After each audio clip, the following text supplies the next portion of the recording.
All right. Hello, everybody, and welcome back to the 306 Fantasy Football Podcast. We're here recording actually on the Sunday. We got a pretty busy week ahead of us here, so it was the only time we could get together to get the recording. So we're a little bit early on the Sunday, but that's all right. We got our episode dropping here on Wednesday, May 18th, episode number 48. Before we get started today, we'll say hello to the fellas. Let's throw it over to Zach first. Zach, how you doing this weekend? Doing pretty well. The weather in Saskatoon's been pretty up and down the past couple of days. Friday it was raining cats and dogs, and now today it's beautiful. I'd much rather be outside, honestly, than inside doing this pod. But I think after the pod, I'll go for a nice bike ride. So looking forward to it.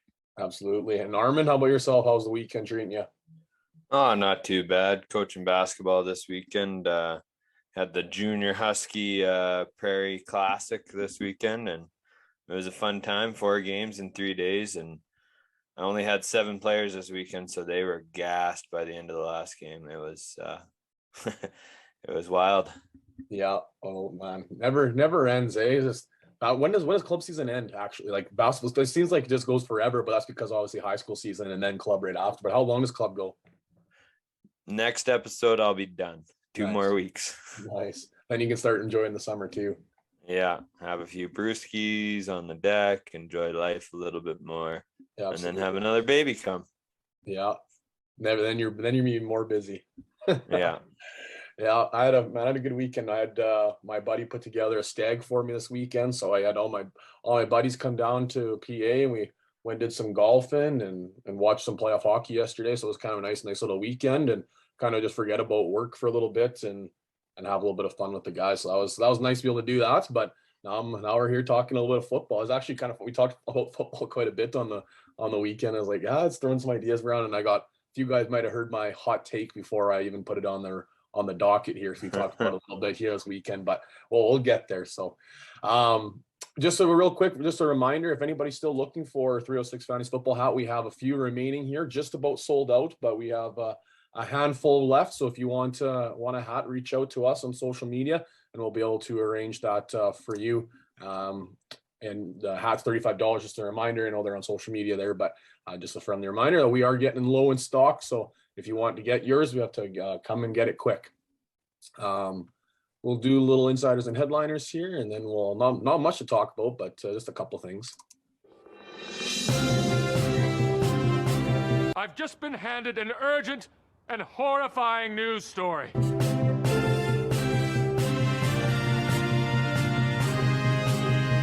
I'm Ron Burgundy.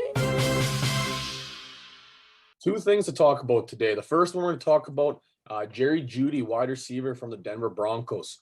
So he's been arrested for second-degree. This is a mouthful, so bear with me. A second-degree criminal tampering charge with a domestic violence enhancer. So long story short, I don't know what that means. There's a lot of moving parts in this. Apparently, I was held on with no bond until you can see a judge. Obviously, this is still ongoing at this point, but not the start of the year you're hoping for if you're a Jerry Jeudy owner. I know it's been an interesting offseason. Hoping that his stock was going to rise with the emergence of Russell Wilson there as their new quarterback. You're hoping that Jerry Jeudy can take that 3rd-year leap. But now he's battling a little bit of some criminal stuff, I guess. So what is this? What do you think about this, Zach? I guess is this going to impact him in the fantasy season? Do you think we're going to see him? I guess, and is this kind of putting him outside looking in, maybe in that receiver room? It's hard to say, not knowing the full scope of the charges and the consequences legally and from the league of those charges. But off the top of my head, I would assume in the coming weeks, the Broncos will be having mini camp. And that'll be the first time a lot of any of the Broncos have had official reps with Wilson, not including the workouts they do on their own. So that would have been a good chance for Jeudy to get extra work with Wilson, but now we might see other guys like Sutton, Patrick, Hamler getting more reps, and that's only going to help their cause, and it can't be a good thing for Jeudy. Yeah. I have him in like one, maybe two leagues. I'm trying to remember off the top of my head.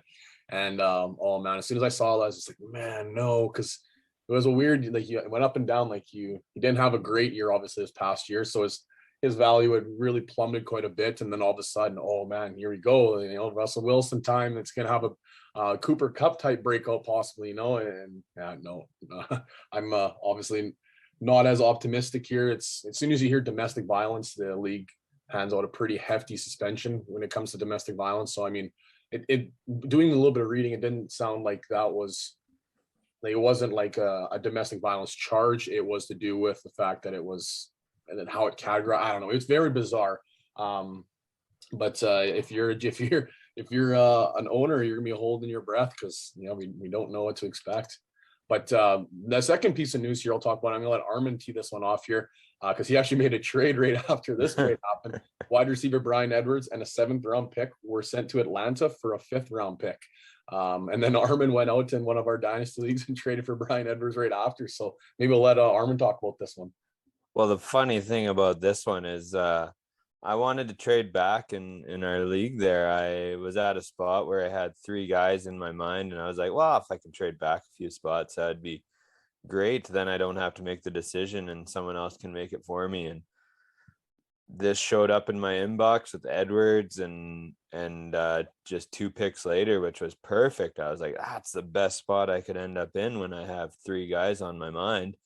And so I started looking into Edwards, and that's actually how I found out he got traded.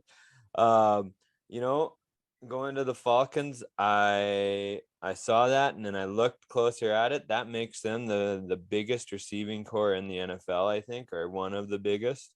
With Edwards standing at 6'3", London 6'5", Pitt 6'6". They're big bodied receiving core, and you got to think Edwards had a little bit of a mini breakout last year, and if you remember back to his college years, he has the youngest breakout age in the history since they've started tracking that kind of stuff, which is what you always look for in wide receivers as well. So he's still young. He's 23. He has lots left to prove, and this could be a nice fresh start for a guy that had a little mini breakout but was looking behind some big target hogs in Las Vegas. So his stock goes up a little bit, but still a bit of an unknown. I wouldn't go out and make huge deals for him, but if you can get him as a throw-in in some sort of deal like I did, that I think is definitely worth it. Yeah, he had there's a lot of hype around his name. Was it 2 off seasons ago? I'm trying to remember what it was, but there's a lot of people that were pretty high up on him and taking that big step. And like you said, you saw glimpses of it. Like, it's not like he's a no name by any means, but that was a very depleted wide receiver room in Atlanta, and they needed to add bodies. Obviously, like you mentioned, adding London in the draft.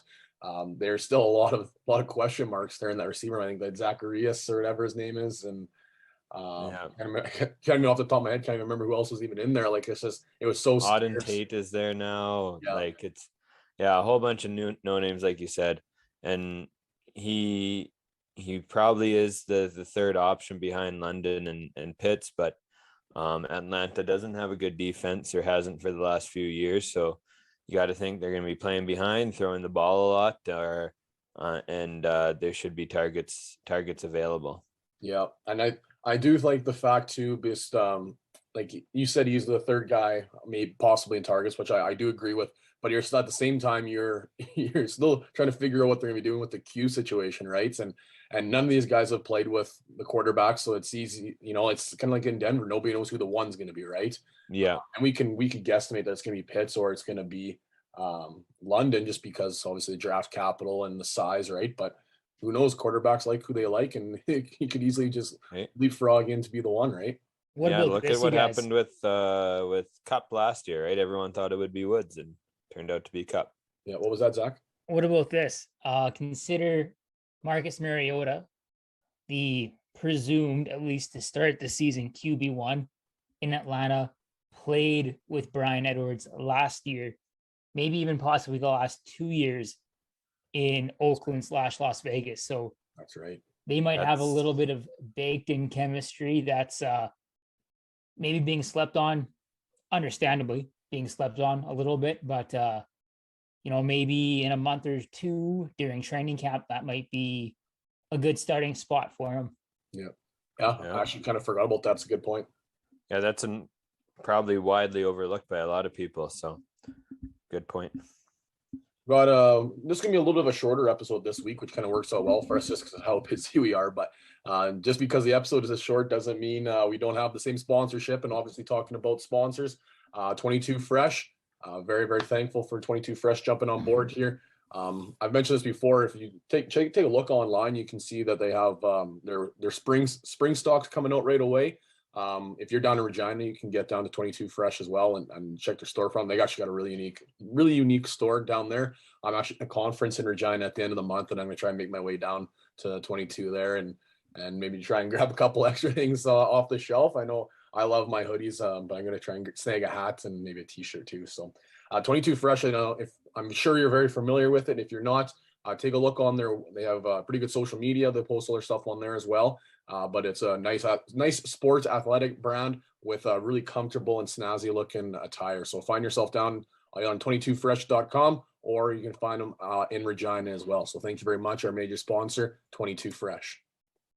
Now, this offseason segment, we're going to call this Picks or Players. So we're now in the spot where if you're in a dynasty league, most teams are starting to do their rookie drafts. And obviously, when we have your rookie draft picks, you can do two things. You either make your pick with your player you want, or you can try and trade those picks to other teams that maybe are rebuilding or something along those lines for a more proven veteran player. So these are all situations that could very happen in your league. Where the league that we're three in together, that our draft is this upcoming Wednesday. I know Armin and I are in one already that's currently happening right now. I have 0 picks in that draft, so I haven't even been paying attention to it, to be honest. And then we had a dynasty. My other league, I had a dynasty one about a week and a half ago. So lots of trades happening. Obviously, Armin has talked about trading back in his draft and then gaining a player in that as well. So we're going to throw out a name, and then we're going to throw out a pick and kind of doing which one would you rather have. So I'm going to start this one off.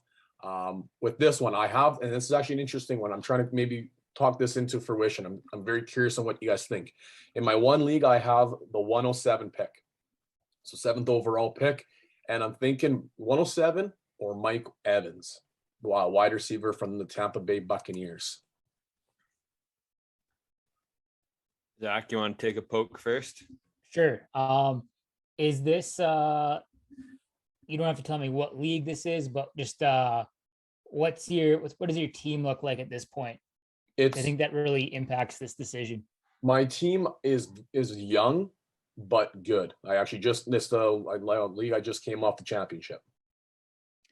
Okay, so this is the one that the three of us are in? Yes. So yeah, so you're a very competitive team. You just won the whole thing. So this would be a win now pick, considering that Mike Evans is about to be turning 29 when the season starts. And he's tied to Tom Brady for 1 year for sure. And then after this upcoming season, it's all kind of up in the air. So I think this is a position where if you look at the draft board, and I'll talk about it a little bit more when it's my turn, but I think 107 is a clear tier break. In the draft that I was in, at least 107 was a big tier break as far as talent was concerned. I think after 107, the picks become a little bit harder because you don't know the production is going to be there. It's all kind of on personal preference at that point. So I think for you, a guy that's in a win now position, Mike Evans is going to help you a lot more this year than any of the guys that you would get after the 107 or at 107, pardon. That's kind of my thinking as well. Like, my team is young enough that by trading a pick, I will be obviously getting quite old. But I have still a lot of young players. CD Lamb, I'm talking about Jerry Jeudy already. I got my running backs are really, really young. I got Javonte, I got JT. My team's pretty young. So it's not like I'm aging myself too much by making this trade. So this is something that I've kind of considered throwing around. 107, like you said, there's kind of after that, it's, well, who's left, right? But so 108 is totally different conversation. That's kind of why I strategically picked the 107 spot on this one. But it also happens to be that I have the 107 pick. So, what do you think, Armin? What would you do? You know, in a win now situation, I think you take Mike Evans there. His production was up last year. He put up 200 fantasy points and half point PPR. I think that was better than his first year with Tom Brady. So they're getting a bit more of a rapport going. I know Godwin was injured for a bit last year, but that helped build that connection between him and Tom even more. So you got to imagine that Evans is in for another good year here at least. But if you're not going for competing now, I think if you're going competing in 2 years, 3 years time, I would take the pick, because in Dynasty you're always trying to get younger. Evans is getting a little longer in the tooth. We know what he's done in the past, but we're paying for the future of Mike Evans, not the past Mike Evans, right? So he's a 1 year loaner. But beyond that, I think you got to take that draft pick where that teardrop stops right after this. But you're looking at Jameson Williams or Chris Olave. I think most of the time at the 107 spot. I would love to get Jameson Williams at the 107 if I'm building for the future. And if it's super flex, you could even get Pickett if you're QB short, right? And you're needing a QB desperately. Right, that's another good option at the 107. So if it's super flex, I'd definitely keep it, I think. But I don't know if he's Jameson Williams going to slide to 107, because if I trade Zach to 105, he'll be 105. I'll play that much for free. Well, you know, he's a wild card where he's going. Like, he's going all over the place. I think in our one league here, he slid all the way to the 110. So yeah, that one, I couldn't believe that. Yeah, he's going James Cook all got over. taken in front of him. Yeah, you know, I took Pickett because I only have one QB, and that's a super flex league. But man, I wanted to take Williams so badly at the 107, and then I saw him sliding, and I was like, oh, do I trade for that pick to get him? But that's why I wanted that pick from you in the 107. I was like, well, and then I would have the same dilemma: do I take Pickett or do I take? Yeah, that's tough question. I think you made the right choice, especially with the way your roster was formulated there. You needed a second Q. Yeah. You want to share your picks here, Zach, or your, I guess, picker player?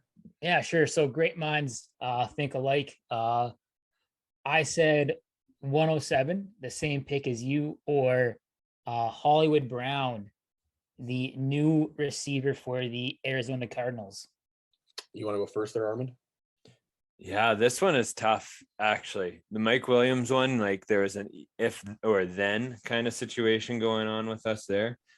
But Hollywood Brown, you know, the future does look bright for him. He's only 24 yet, so he's just a year older than some of these receivers that are coming off the board. He'll be 25 in like a month, I think. Oh yeah, June 4th. Okay. But like Christian Watson, 25. who's coming off the board right after him, right, is 23, turning 24 right away, right? But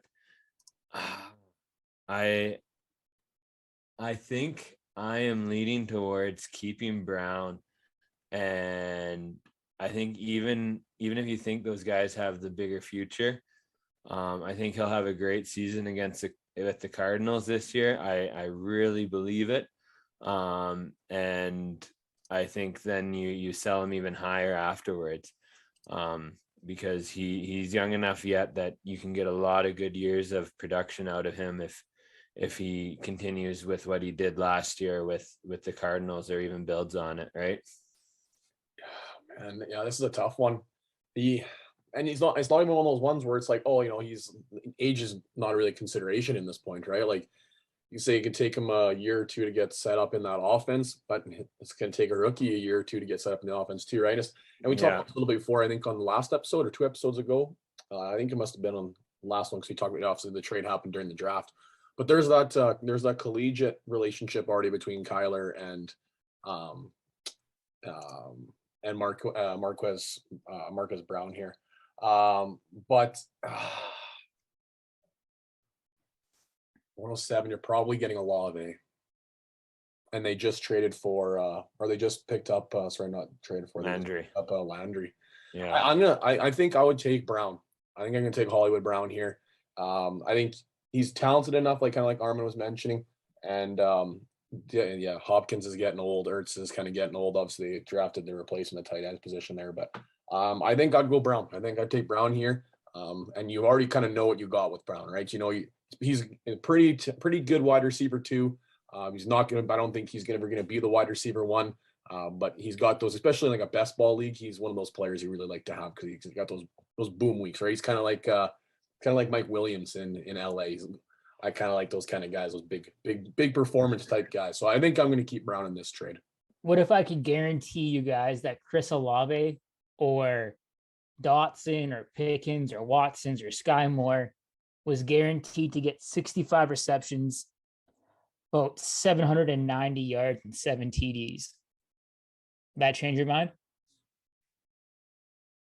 How many yards? About 790, go 800.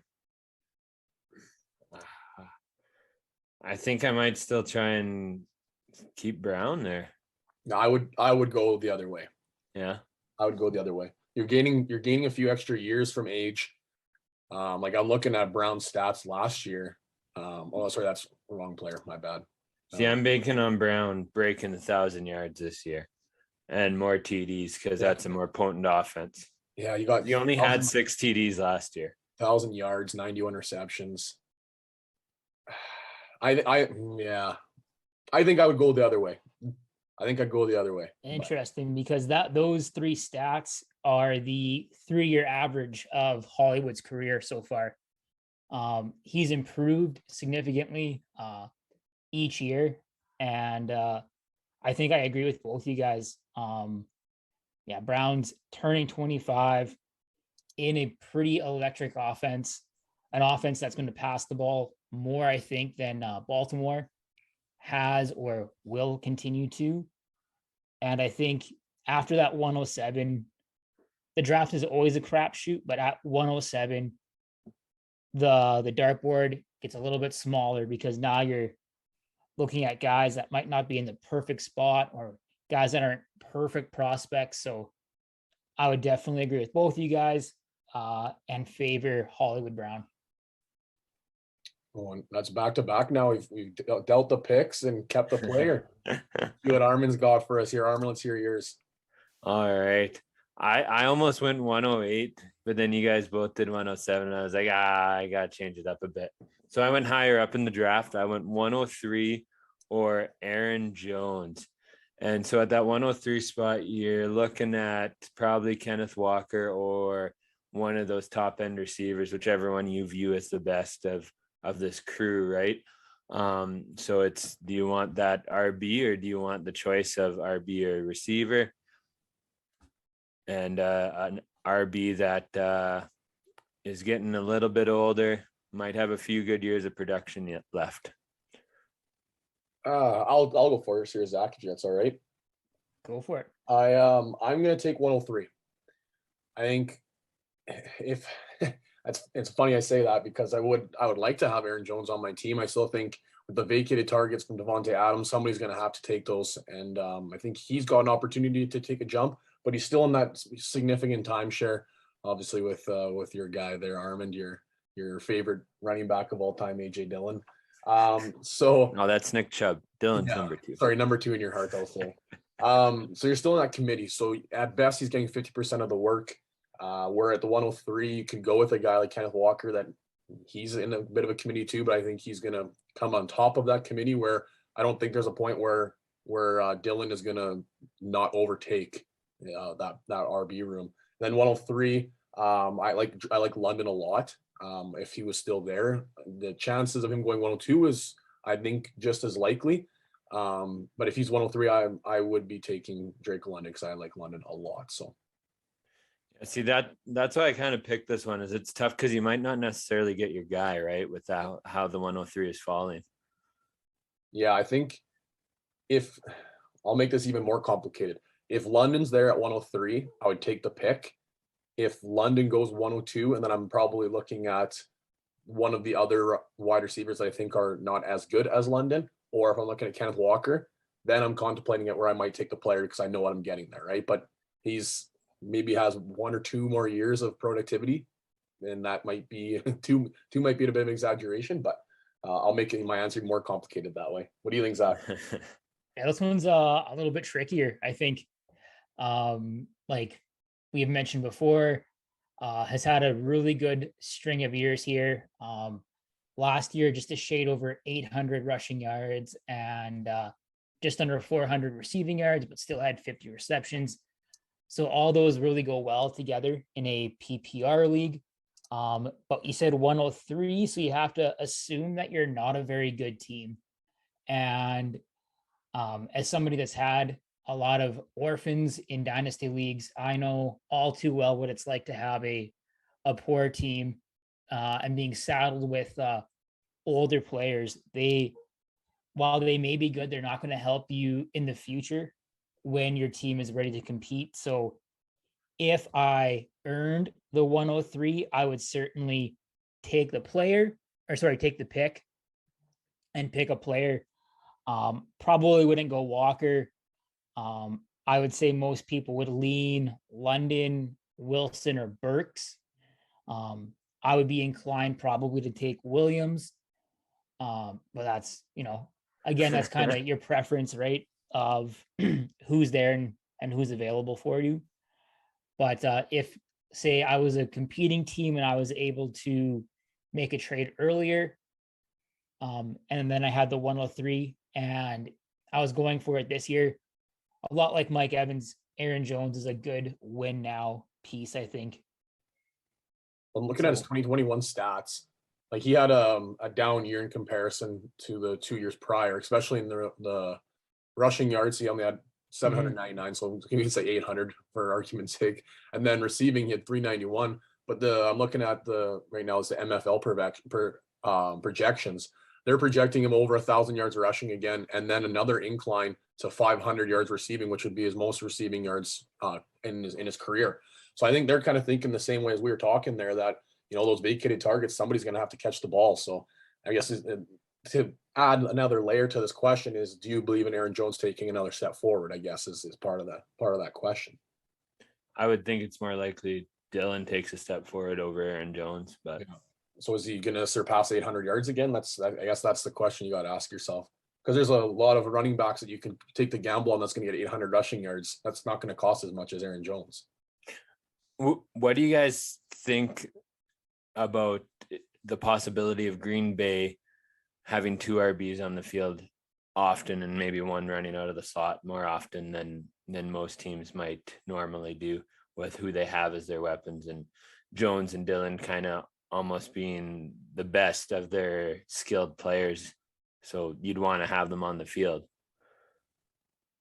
Just a few teams are starting to do that, where they're putting the running back in the slots a little bit more often, but I just don't see one of them being that good of a route runner or that good of a ball catcher that you would surpass some of their wide receiver options. I know for running backs, they're pretty good at ball catchers, but yeah, you're not NFL wide receivers. You're not Christian McCaffrey's. You're not Melvin Gordon's. Two of the best backs for catching. So that's yeah.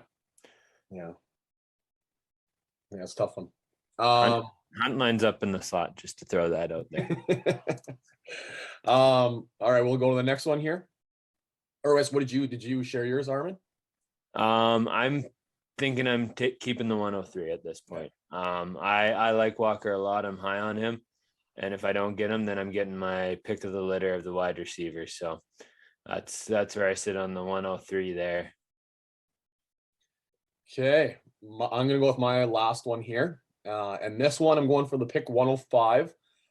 So kind of what we just talked about, those likely 3 first guys, obviously is probably Breece Hall, and then some order, just kind of by consensus, has been London and then Walker, and then 104 is kind of the, is it Burks or is it Wilson, and then usually vice versa, that's tier 5, and then 6, 7 has usually been Williams and then Olave.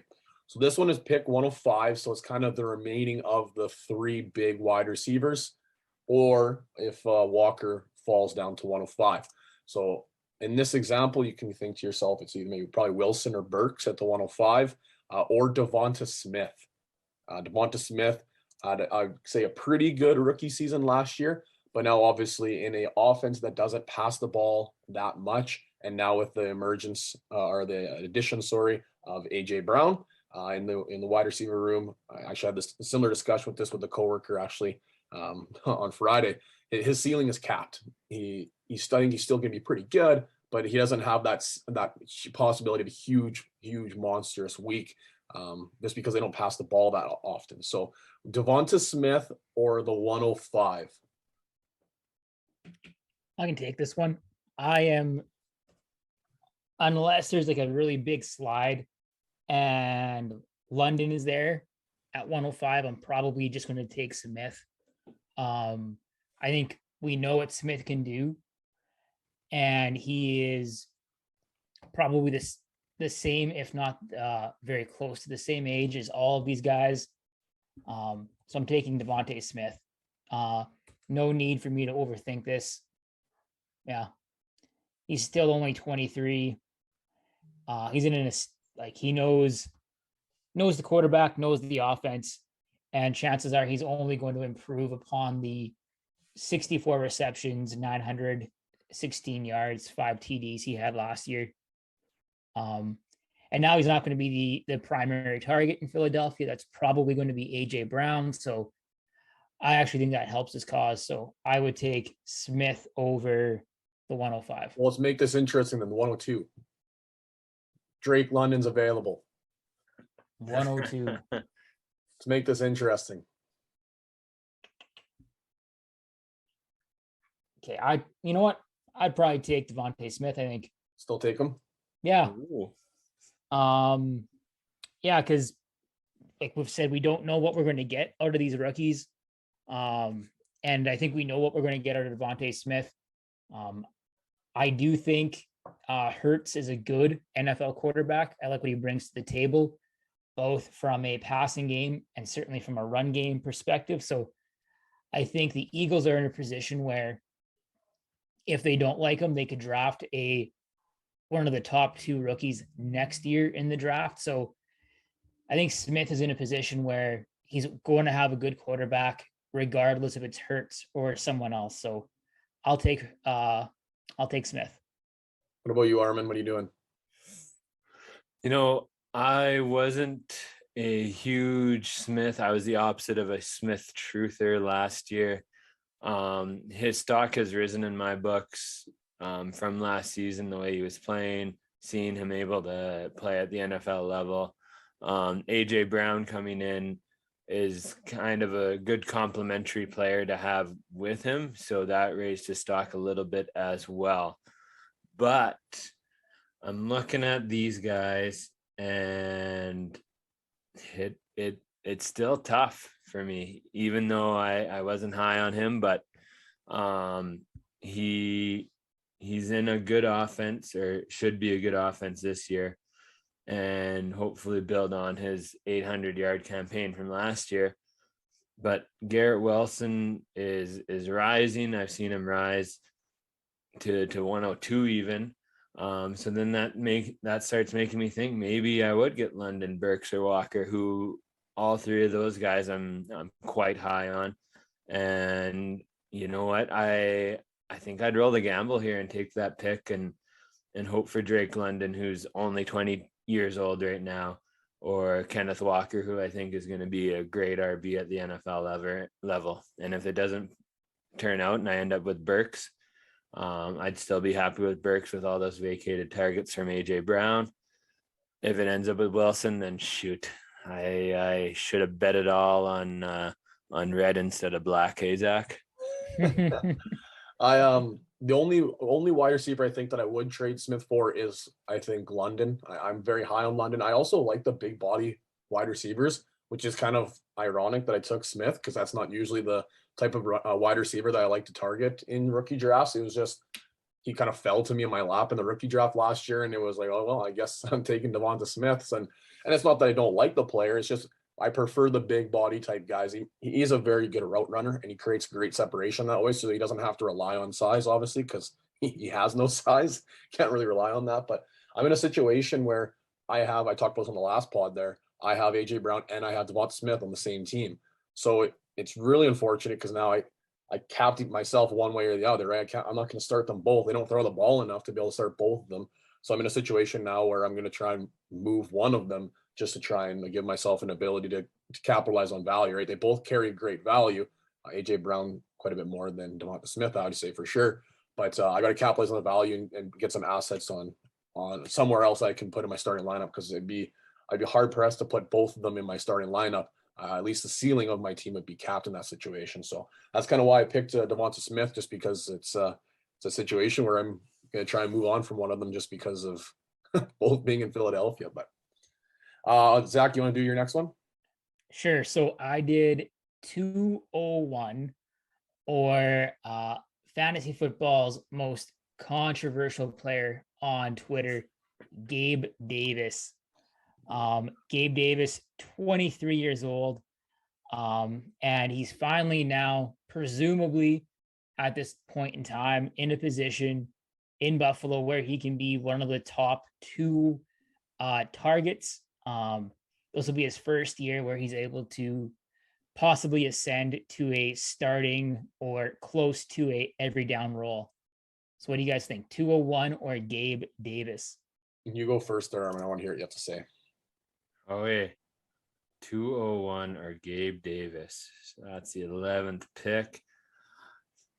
I was just looking at Gabe Davis here, and that he actually had more yards in 2020 than he did in 2021. Did you guys know that?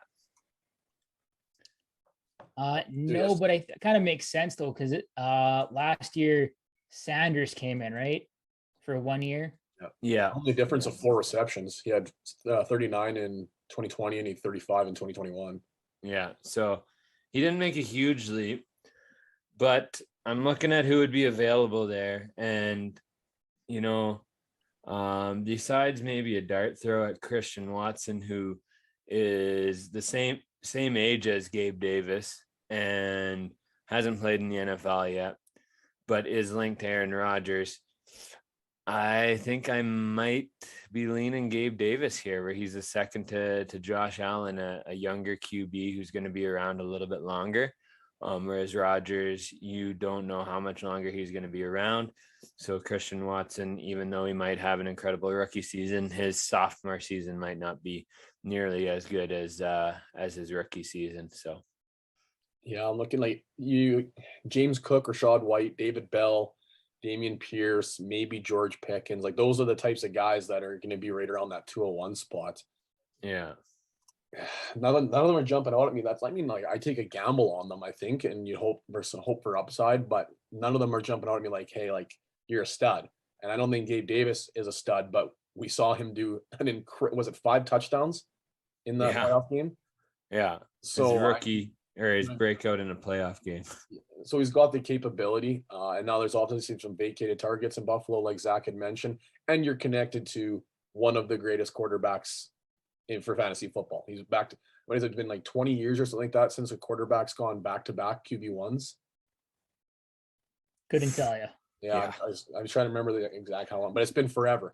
And Josh Allen went back-to-back these last 2 years as quarterback 1 in fantasy football. So, yeah, I'm going to go Gabe Davis on this one as well, too. I think this, you're gambling the 201. There's not to say there's not players I like, but I think Gabe Davis, the vacated targets and seeing what you've seen from him this last season, I think he's going to take a step forward.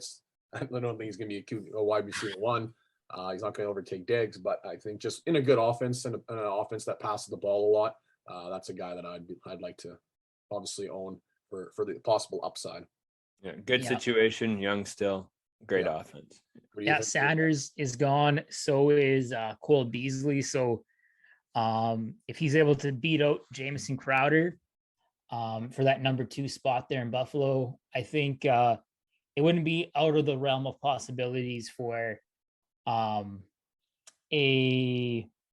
probably an increase of 20 to 25 receptions, probably an extra 250 yards, and maybe a few more TDs like you guys mentioned, he's never going to be battling for that title as a wide receiver one, but I don't think he's out of the realm of possibilities to be a top 24 receiver, possibly. Yeah. Like this, looking at MFL's projections, they've got him projected for 60 receptions, which would nearly double his production from last year, 950 yards and 11 scores. Oh, that's way more generous than I was. That's If that's the case, wheels up. Yeah. You think about it though, he's one Diggs injury away from destroying it. And Diggs has been healthy for quite a while here. He hasn't missed many games, but you never know. Part of the thing to consider too is Jamison Crowder's not a bum. Like he's not a terrible wide receiver. Like we saw him do some pretty good things in New York. He's getting older, but he's like the epitome of wide receiver too. That's Jamison Crowder. But as if you like, part of going into this conversation is if you believe in Davis, obviously making this trade. But if you don't believe in Davis, I'd be throwing a little trade offer at Jamison Crowder because wide receiver 2 in Buffalo sounds pretty darn good to me. And I think a lot of people, as soon as I said Jamison Crowder, like, oh wow, like that's how Jamison Crowder is. Like nobody really wants him, but like what if I said wide receiver 2 in Buffalo, everyone's like, oh, you know what, that sounds pretty good. So I think it's something to consider. He's replacing the old epitome of wide receiver 2 in Beasley. So yeah, he was a target hog though. I loved it. Yeah, and you can always get him like just about the last pick of the draft. And what are you doing there, Zach? And you said you're keeping. Yeah, I think the people that are going to be there at 201 would be kind of like a hodgepodge of one of either Dotson, Pickens, Watson, or Moore.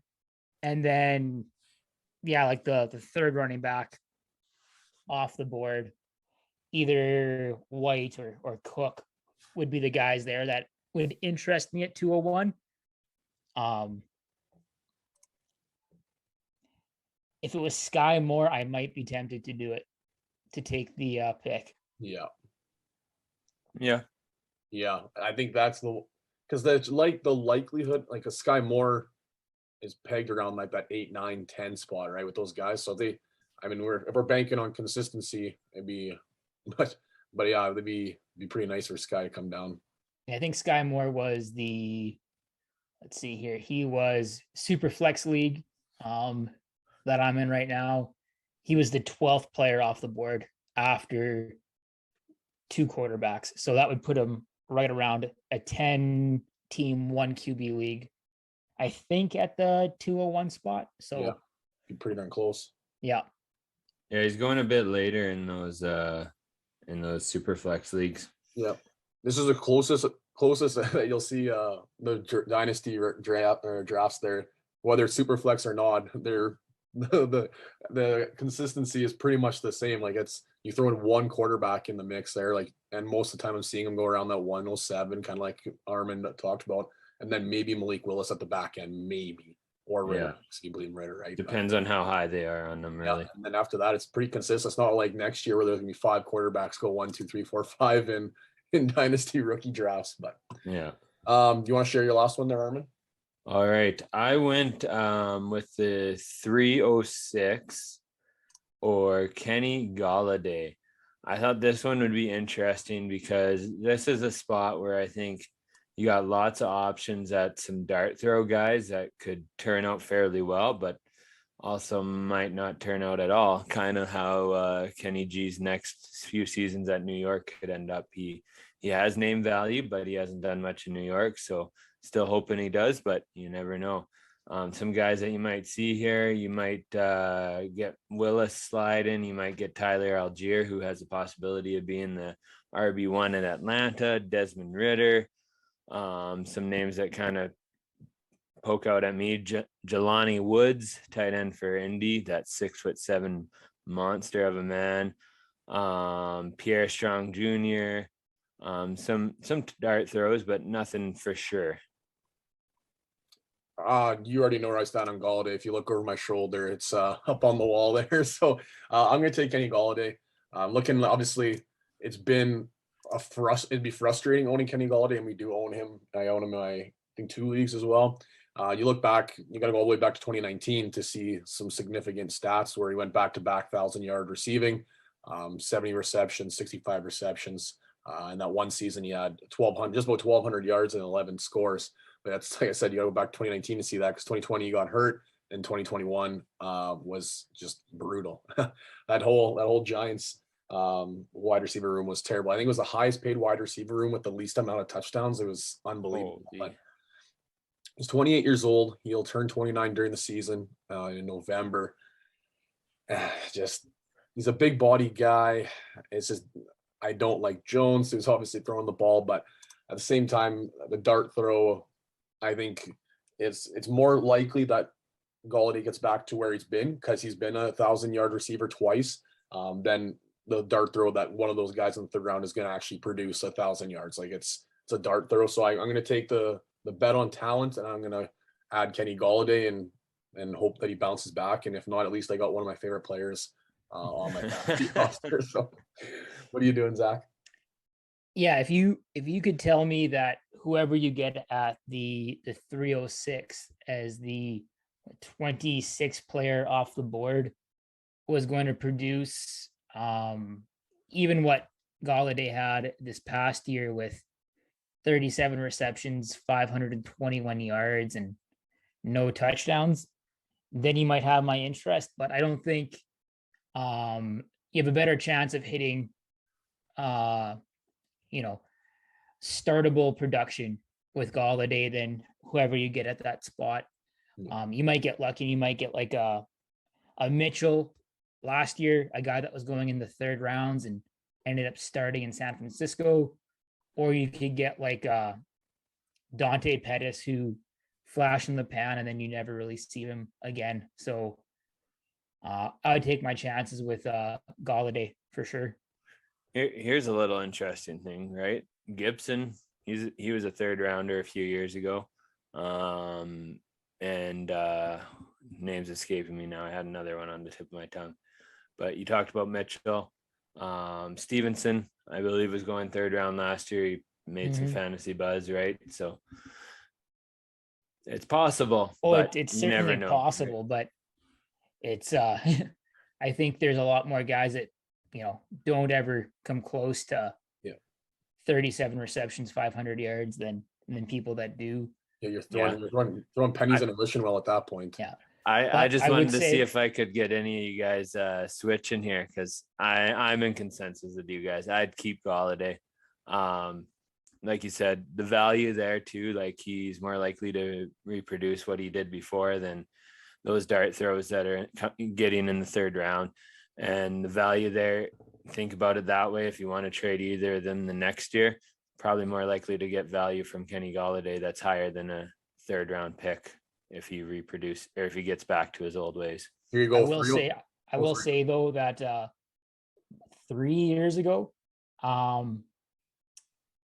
in I think the dynasty that the three of us are in, I really, really badly wanted Terry McLaurin.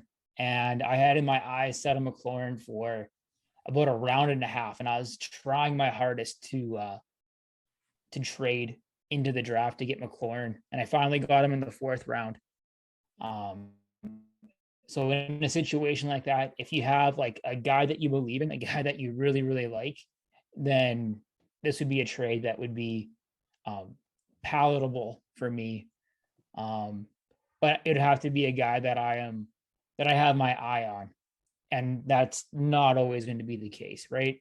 Yeah, like it'd be the guy that you think, oh, like this guy's probably going to go in the second round, and then he doesn't, and then like, okay, probably sometime in the third round, and then he doesn't, and now you're blowing up everybody's cell phone trying to get that pick. Yeah, like this is last year's third round: 301 Amari Rogers, 302 Nico Collins, 303 Chuba Hubbard, 304 Eskridge, 305 Ramondre Stevenson, 306 Garrett Dokes, so 306, never even heard of him. 307 Tutu Atwell, Kenneth Gainwell, Diami Brown, Josh Palmer, and now we're in the fourth round. So like, yeah, I think maybe one guy in there, like Kenneth Gainwell, maybe Ramondre Stevenson, I'd probably rather have. But other than that, like Kenny Golladay.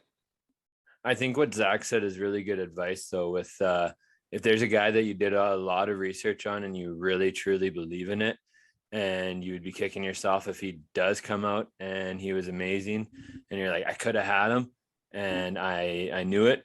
Why not take the risk and do it? But unless there's someone that you definitely have your eye on and you did a bunch of research on and you think he's the next Terry McLaurin, then I wouldn't do it. Like Amon-Ra St. Brown at 209. I just looking back at this draft, I can't believe I got him that late. Worked out, but I took Terrace Marshall at 203, so I think they kind of evened out. So what did you do, Armand? You said I kept Kenny too. Yeah, consensus on that one. Yeah. Okay, a little ice old hot take, and we'll finish this bad boy up, or what? You betcha. That sounds good. You're not on fire, Ricky Bobby. I'm on fire.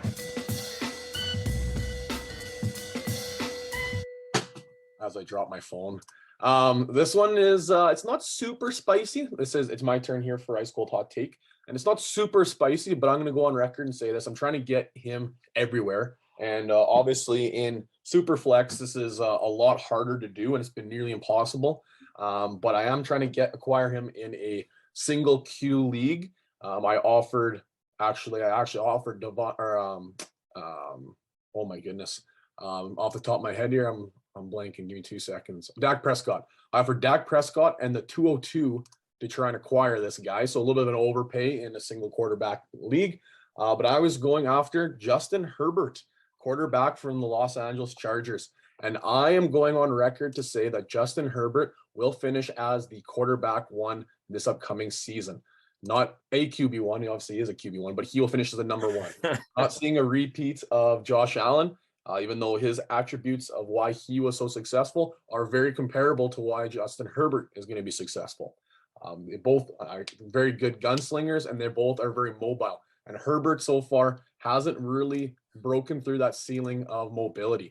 I'm just going to pull up some stats here, but while I'm doing this, I'm trying to get him. So I think he's going to have a huge breakout season already compared to the years previous. Because now look who's in that division. Like before it was okay, he was competing with Patrick Mahomes, so there's going to be some fireworks, which is to be expected. That'll happen. But now you're looking at Russell Wilson and even Derek Carr with another weapon. I think Vegas has an opportunity to be pretty good as well. But in doing that, like they're going to be playing from behind as well. And I think the Chargers are going to have to compete quite a bit more than they're going to have to previously, because they're going to have more competitive games in division. You're going to have to see at least 6 really good games where the quarterbacks are going to be going all out. So now in saying that, I'm going to pull up some Herbert stats here. Bear with me. There we go. So Justin Herbert last year threw for 672 attempts for 5,000 yards.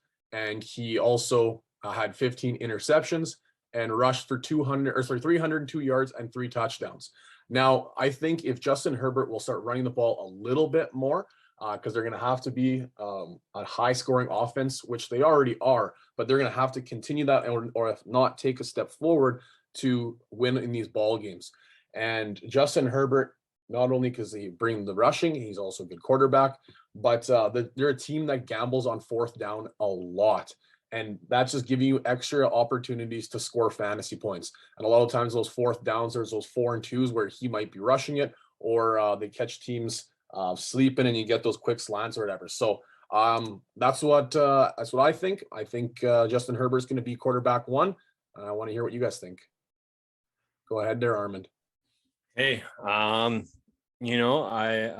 believe that is in the realm of possibility. Like you said, not the hottest take in the world, but he definitely has that upside to become the QB1. And what you said with the games makes a lot of sense. He's going to be playing a lot of high scoring games and against some pretty tough opponents. So he'll be slinging the ball. I don't necessarily agree with the upside of rushing that he might have. I just haven't seen enough of him be that aggressive guy that tries to get the touchdown in the red zone. And that's where I think you'd see that rushing upside really help a QB's numbers over the rushing yards. So I'm not sold on that necessarily, just because of all the weapons he has, and he has Eckler, where Josh Allen doesn't have a weapon like Eckler that he can dish off to in the red zone. So he has to run it in himself. So I think it's possible. I think it will come more from his arm than his leg. So yeah, he's got 2020. He rushed for 234 yards and 5 touchdowns, and in 2021 he rushed for 302 for 3. The one thing I think would help obviously too is have that 15 interceptions come down. His first year he had 10, and then he had another 5 in his second year, 15 interceptions. So you got to think that will come down. You would hope. The only problem is if you're in competitive ball games and you got to throw the ball a lot more, it could either stay the same or go up, right? Like here's another part that's maybe why this could be hindered is look how good Chargers defense is. Like they really bolstered up that defense this offseason. So if their defense takes a step forward and they don't have to be super aggressive, then obviously this hot take is going to kind of fizzle and it's going to be more ice than hot. But I do think he is definitely good enough. And I'm excited to see what's gonna come from him this upcoming season. He's still got his weapons. They re-signed Mike Williams, so I think he's got a possibility to take a next step up. And I guess I'm trying to get him in Dynasty, in the super flex. It's impossible. I think he just went for like 4 or 5 firsts or something like that in our one big money, like the equivalent of 5 firsts, I should say. And then in the super or the single quarterback league, it's a little easier to get it done, but still the guy's being a little stingy. I'm trying to grease him down, but I'm like, I thought Dak in the 202 is a pretty good offer, but especially a single quarterback league. Yeah, I would definitely consider that offer. I don't know for sure if I would take it as the Herbert owner, but it's definitely one worth considering. It's a good offer. Yeah. And if Eckler goes down, those rushing touchdown stats could go way up, right? So it is definitely a possibility, not a for sure thing. Like you have it in your head, but definitely a possibility. That's why I'm allowed to use it as an ice cold hot take. Yeah, because it's for sure happening. Yeah. Anything you want to add here before we wrap up this episode, Armin? Hey, it's draft season. Everyone have fun. Take the guys you want. Have fun with it. Don't overthink it and trust your gut. Yeah. Well, next episode we'll be able to go after a recap a bit about who we took, because our draft's coming up this upcoming Wednesday. So in 2 weeks' time, we'll be able to share maybe a little bit about who we drafted and how the draft came to us. But time will tell, because we'll find out in 3 days, but you guys will have to wait 2 weeks for that one. So regardless, anyways, thanks for listening to this episode, everybody. That'll do it for episode number 48. Thank you very much, 22 Fresh. And on behalf of Armin, Zach, and myself and the 306 Fantasy Football team, thank you for listening. Take care, everybody. And let's talk soon.